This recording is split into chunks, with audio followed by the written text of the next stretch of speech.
साथियों, इस दुनिया में असंभव कुछ भी नहीं है। एक कहानी है 1938 की कैरेली नाम के एक आदमी की। हंगेरियन आर्मी से वो बिलोंग करता था और वो उस कंट्री का बेस्ट पिस्टल शूटर था।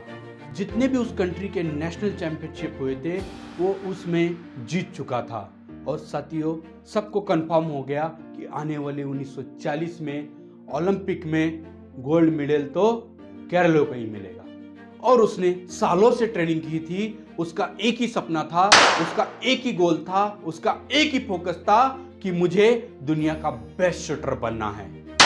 लेकिन 1938 में एक आर्मी की ट्रेनिंग के दौरान एक एक्सीडेंट हो गया और उसके उसी हाथ से जिसने वो गोल्ड मेडल जीतना था, उसी हाथ में हैंड ग्रेनेड फट गया। उसका जो भी सपना था, जो भी फोकस था, सब खत्म और वो हाथ चला गया। अभी उसके पास दो रास्ते हैं साथियों, या तो अपनी बाकी की बची हुई जिंदगी पूरी कहीं बैठ के रोता रहे, या तो जिसने वो गोल देखा था, जिसमें उसने फोकस किया था, उसको पकड़ कर रखूं। तो उसने फोकस किया उस पे नहीं जो चला गया था, जो उसके पास नहीं था।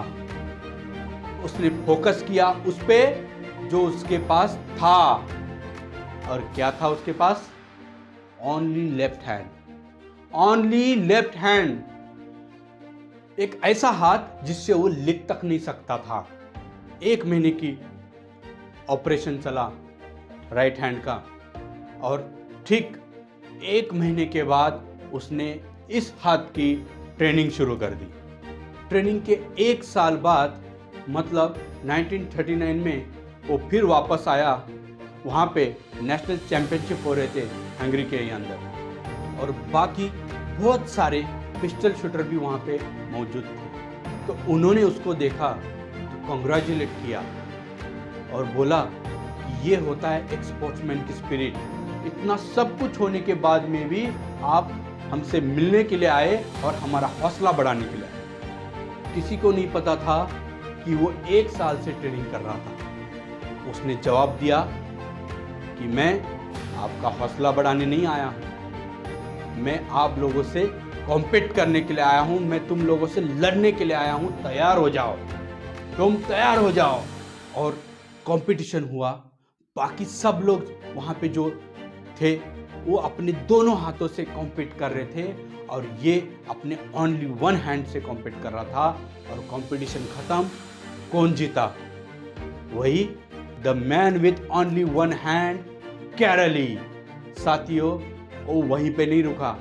उसने माना था कि मैं अभी इस ओनली 1 हैंड को दुनिया का बेस्ट हैंड शूटर बना के रखूंगा। फिर उसने लगातार ट्रेनिंग की और 1948 में फिर ओलंपिक आ गए साथियों। और ओलंपिक में उसने फिर से कॉम्पीट किया और वो फिर से गोल्ड मेडल जीत गया साथियों।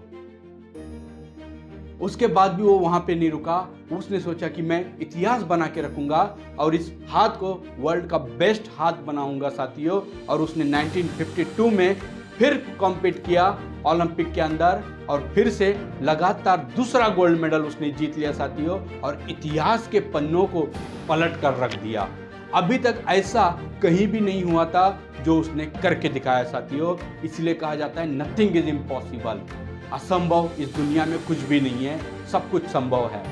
एक आप लूजर के पास जाओगे तो उसके पास इतनी सारी बड़ी लिस्ट होगी जो कि मैं इस वजह से फेलियर हुआ, मैं इस वजह से जिंदगी में कुछ नहीं कर पाया। लेकिन आप एक विनर के पास जाओगे तो 1000 बहाने होंगे ना करने की, लेकिन सिर्फ एक वजह होगी जो वो करना चाहता है और वो कर जाता है साथी।